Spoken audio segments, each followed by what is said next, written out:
Jude et Grazia, ou Les malheurs de l'immigration canadienne, poème dédié à ses amis. La nuit tombait, tiède et sereine, sur les rives du Saguenay. Dans ces cavernes enchaînées, le vent retenait son haleine. Endormant son bruissement sur le bord des grottes profondes, se jouant dans les algues blondes, le flot se berçait mollement. Et, du haut de la berge immense, les ombres, planant en silence, sur le gouffre, en vaste arceau, à la voûte d'azur sans voile, à la lumière des étoiles, disputaient le miroir des eaux. C'était l'heure où le daim timide vient savourer l'onde et s'enfuit, où le pluvier, d'un vol rapide, cherche son gîte pour la nuit, où Philomèle, solitaire, charme l'écho qui lui répond, où le loup cervier vagabond va s'élancer de son repère. Mais qu'importe aux eaux des bois, tout l'éclat que ton sein recèle, oh, nuit pleine de douces voix, ce n'est pas pour eux qu'étincelle ton œil grave et tendre à la fois. C'est pour attirer sur le fleuve deux enfants que l'amour conduit vers cette source, loin du bruit, où le trop faible cœur s'abreuve. Jude parions le bateau, où sourit l'ange qui l'adore. Brune fleur sur le point d'éclore, Grazia, l'orgueil du hameau. Jude avec son calme sourire, ses yeux bleus dont l'éclat respire, la douceur et la fermeté, sa pensive et mâle figure, et cet air fier dont la nature, à son insu, l'avait doté. Grazia, frêle sensitive, où l'amour s'est lié au devoir, et penchant son âme naïve dans le feu de son grand œil noir. Beauté suave et sans mélange, qu'un Raphaël, qu'un Michel-Ange serait jaloux de concevoir. On aime les voir dans la mise, si chère à nos bons paysans. Lui, sous l'habit de laine grise, aux boutons de cornes luisants. Elle, avec son chapeau de paille, si coquettement décoré, son simple fichu bigarré, son mantelet juste à sa taille, son jupon de droguet rayé, et la légère mocassine, où l'œil ravi cherche et devine un petit pied, mignon, choyé. Chaste rose dont l'éclat brille, sans d'inutile ornement, 100 fois plus belle et plus gentille sous ses modestes vêtements que la superbe paysanne, si commune, hélas, de nos jours, dont la vanité se pavane, singeant les modèles des cours, sous la toilette flamboyante, et les ridicules atours du sceau des monts qui la tourmentent. Jude est le fils d'un vieux marin, qui sommeille sous l'onde amère, et Grazia, soir et matin, regrette encore sa bonne mère. Peindrais-je, en quelques mots concis, de l'un la jeunesse rêveuse, son âme vive, aventureuse, ses projets longtemps indécis, ou bien de l'autre qui s'ignore, l'enjouement, l'aimable gaieté, reflet de la sincérité, qui l'embellit et qui l'honore. Dirais-je le cœur généreux, qui sut enrichir leur enfance, des vertus qui rendent heureux, des premiers dons de la science. Tous deux ont grandi sous les lois d'un bon curé du voisinage, venu sur cet âpre rivage pour y faire adorer la croix. Son toit, où la pauvreté brille, n'offre pas les traits séduisants d'une épouse, de beaux enfants. Les orphelins sont sa famille, Dieu seul son maître, et la forêt, témoin de son œuvre féconde, pour ses yeux a bien plus d'attrait que tous les palais de ce monde. Déjà de ces deux protégés, dans ses vives sollicitudes, les destins par lui sont jugés. Au sacerdoce, il donne Jude. Et la sensible Grazia, saignant le bandeau des vestales, fuira les passions fatales, où plus d'une âme s'oublia. Il voit, se livrant à son zèle, le vénérable père André, T'en sais vu un gage assuré du bon effet de sa tutelle. Ainsi, dans les vastes pampas, par le prestige du mirage, le voyageur croit voir l'image de 1000 objets qui n'y sont pas. Ô puissance mystérieuse, amour qui perdit Abélard, c'est toi qui, du noble vieillard, va tromper l'espérance heureuse. C'est toi qui écoutes ces enfants dans le murmure du feuillage, dans les bruits divers de la plage et dans leurs rêves séduisants.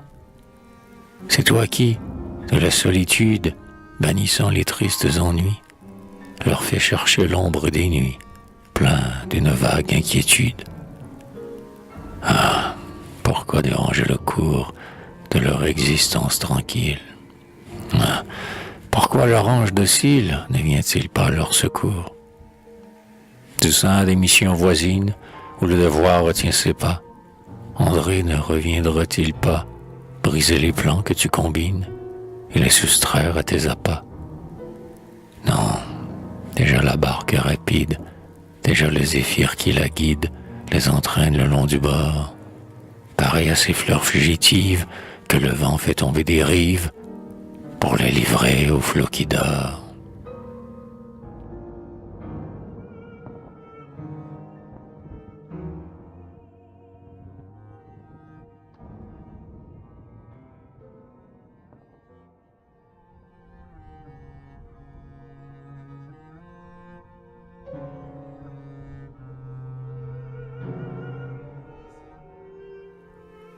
De Roméo, de Juliette, vous qui gardez le souvenir, vous qui dévorez en cachette la page où Werther va mourir, qui pleurez pas les Virginie, Atala, René, noble cœur, tout fantôme que le génie para des plus vives couleurs.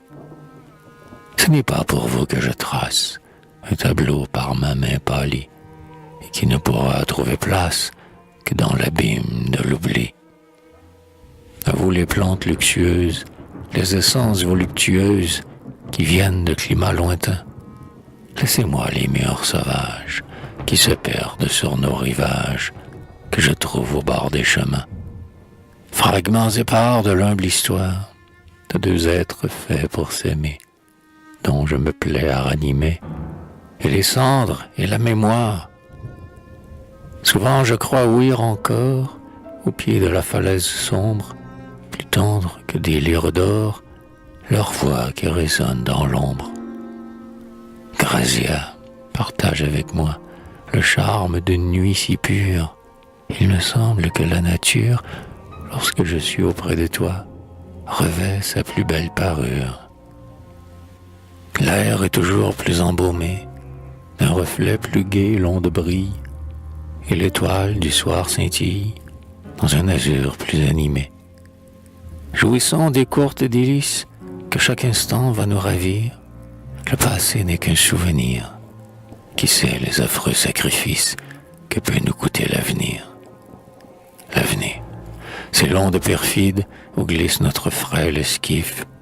Son sein que nul souffle ne ride n'offre à nos yeux aucun resquif. Calme trompeur qui nous égare, ou ne promet rien de certain, qui sait les dangers qu'il prépare pour ceux qui passeront demain. Hâtons-nous, car le temps nous presse. Déjà, l'astre des nuits nous laisse pour sourire à d'autres amours. Du jour te souviens-t-il encore où, sous l'ombre du sycomore, je promis de t'aimer toujours? Jude, regagnons le rivage. Que dirait le bon père André s'il me savait loin du village quand le soleil s'est retiré? Ah, je fais vœu d'être plus sage, à des souvenirs superflus. Pourquoi veux-tu que je réponde? L'espoir où notre âme se fonde vaut bien les jours qui ne sont plus. Va demander à l'hirondelle que le cruel hiver bannit, si son pauvre cœur se rappelle les lieux où repose son nid. Tu le sais, ô douteur étrange, l'oiseau ne saura plus voler, cette eau cessera de couler avant que mon beau rêve change. Et c'est toi qui m'as fait souffrir, Pourquoi, dans tes vaines alarmes, parler ainsi de l'avenir? Est-ce pour m'arracher des larmes? Non, je n'aurais pas dû venir. Partons, regagnons le rivage. S'il me savait loin du village, quand le soleil s'y retirait, que dirait le bon père André? Partir, déjà partir. Écoute, mon cœur palpite à se briser. Se prend en retour, Dieu, qu'il m'en coûte. J'oserais te le refuser. Va, ne crains rien.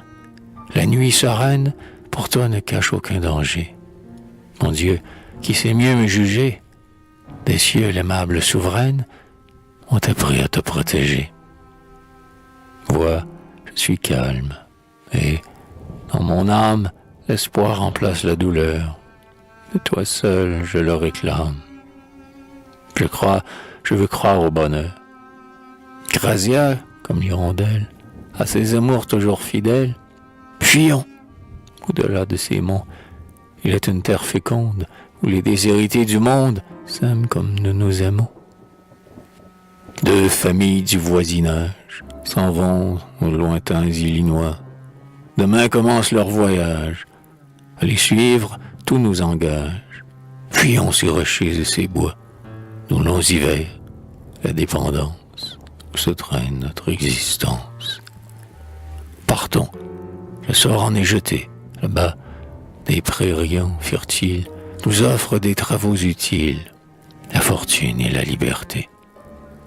Viens, que perdrons-nous?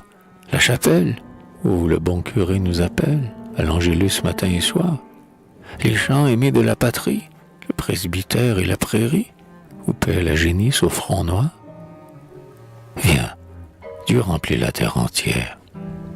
D'André la fervente prière va nous assurer sa ferveur.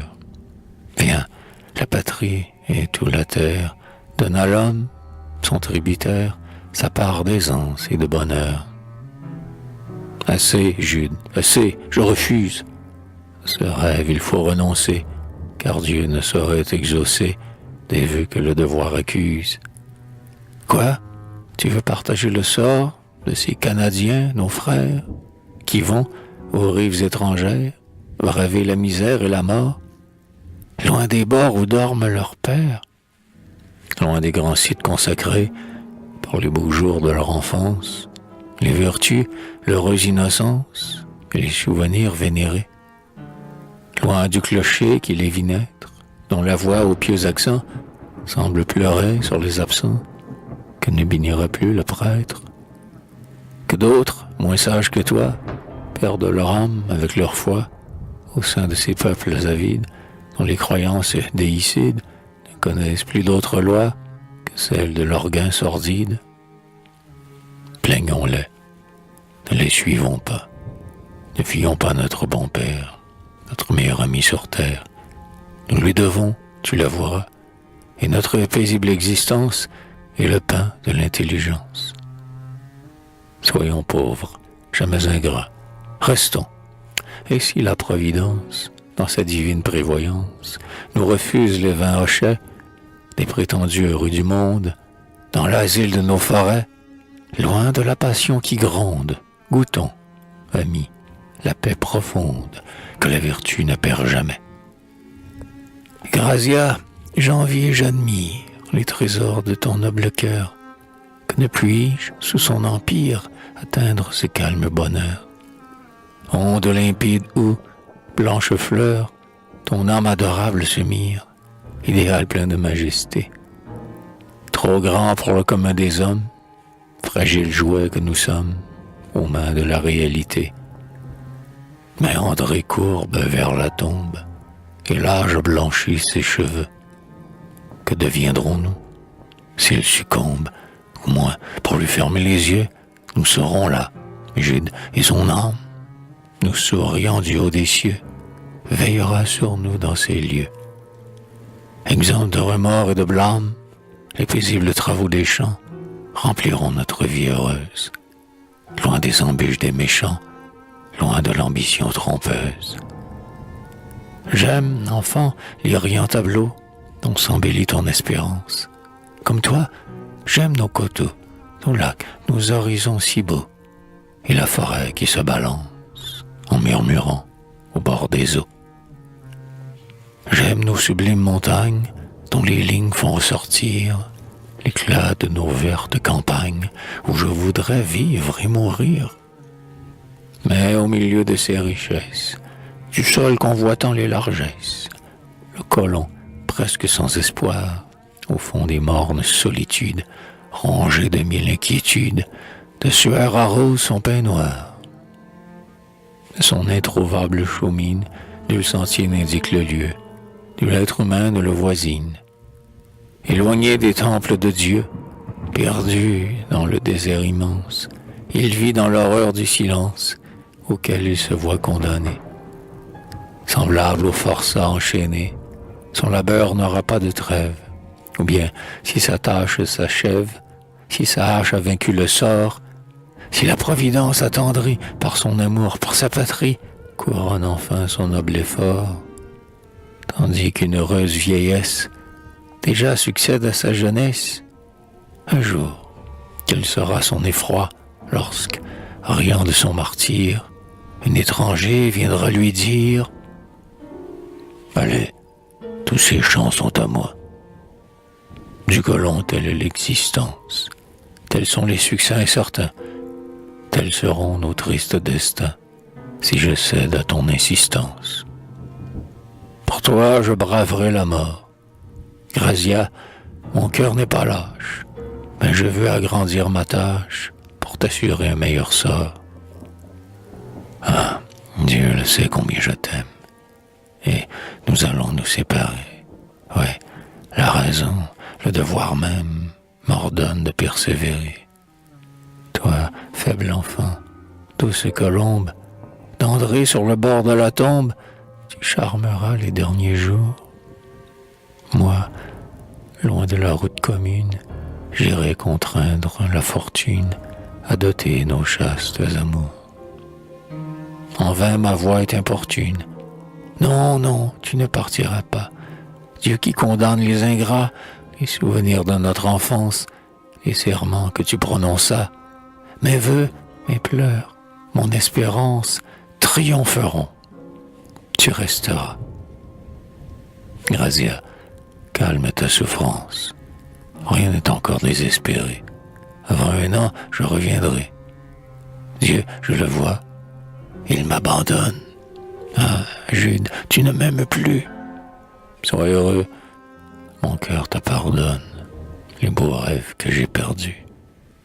Va, mais exauce ma prière. Jude, crois-moi, c'est la dernière. Avant de fuir loin de ce lieu, pour nous dire un suprême adieu, attends le retour du bon père. Grazia, la brise fraîchit, il est tard. Gagnons le village. Nous parlerons de mon voyage, demain, si ton cœur ne fléchit. Mais demain, tu seras plus sage. Les voix s'éloignent dans la nuit et s'éteignent dans le silence. On n'entend plus même le bruit du flot mourant qui se balance. Ainsi, de nos rapides jours, l'Orient prestige s'efface. Ainsi, le calme oubli remplace douleur, regret, plaisir, amour.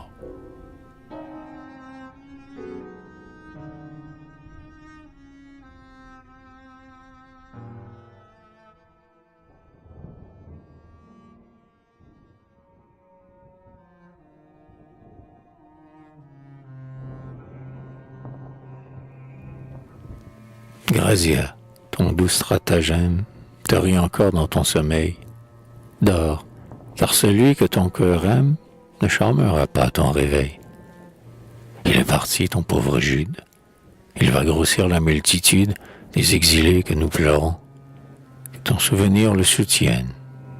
Prions, prions Dieu qu'il revienne, pur des torts qui courbent leur front. Il est parti, toi, ma patrie, mère qui reçut dans tes flancs le beau sang de la Normandie. Rends-nous compte de tes enfants.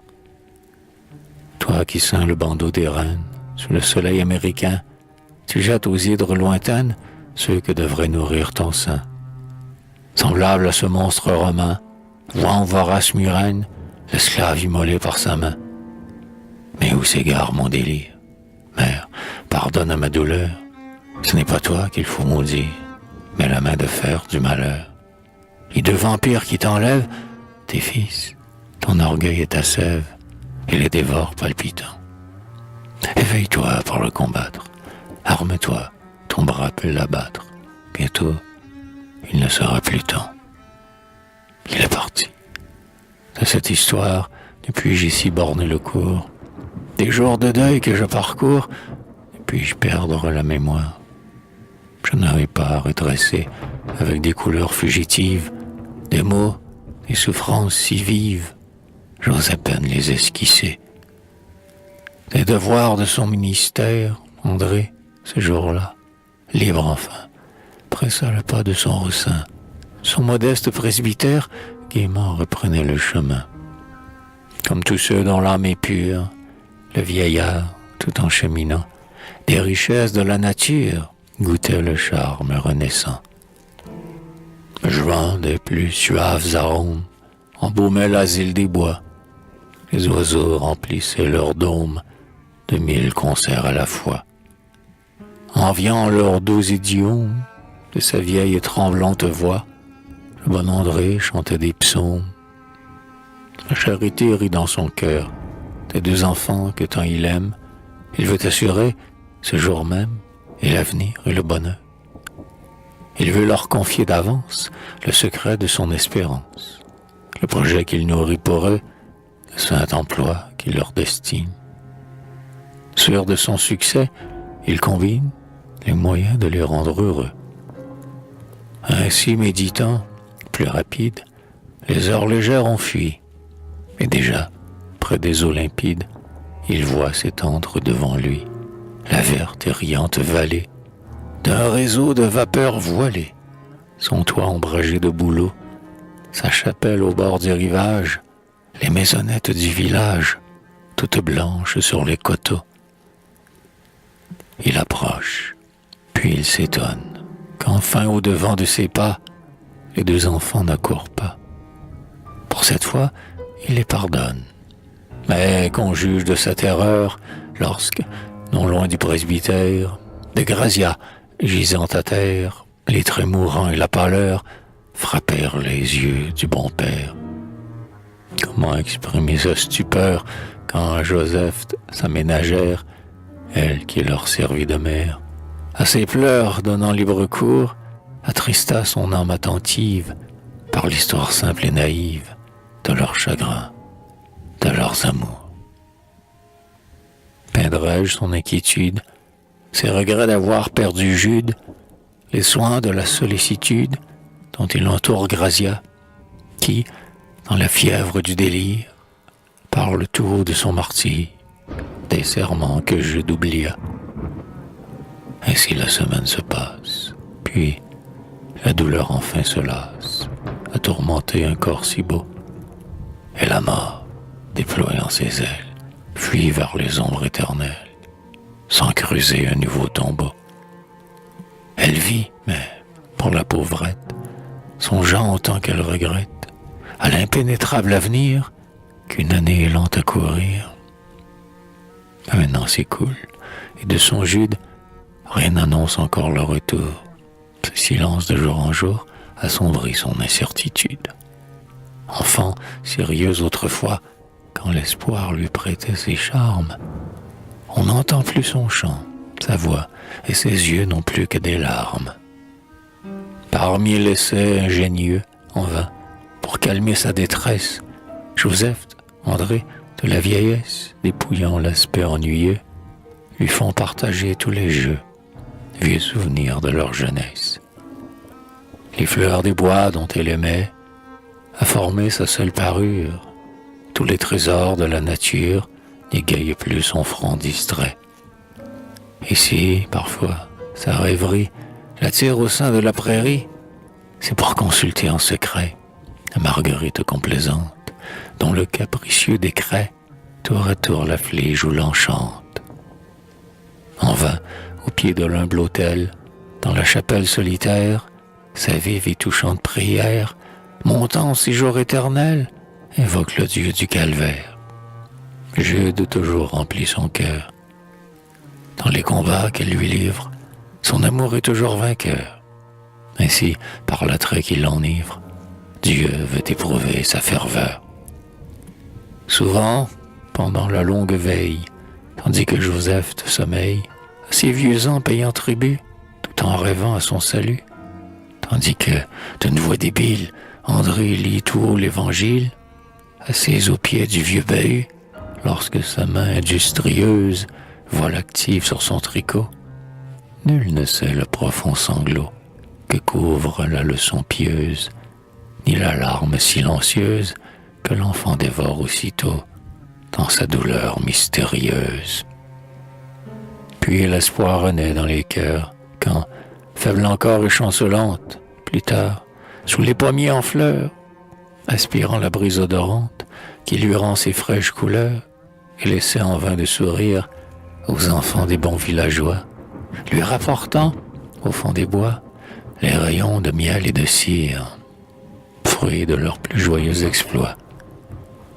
Mais bientôt la mélancolie, voilant ses timides efforts, comme un inflexible remords, réveille en son âme affaiblie la douleur dont elle est remplie. Ainsi, dans les saisons d'été, quand le ciel se couvre de rage, parfois, déchirant les nuages, le soleil répand la gaieté. Ainsi, sous des voiles plus sombres, au jour pur succèdent les ombres, au temps qui fuit, l'éternité.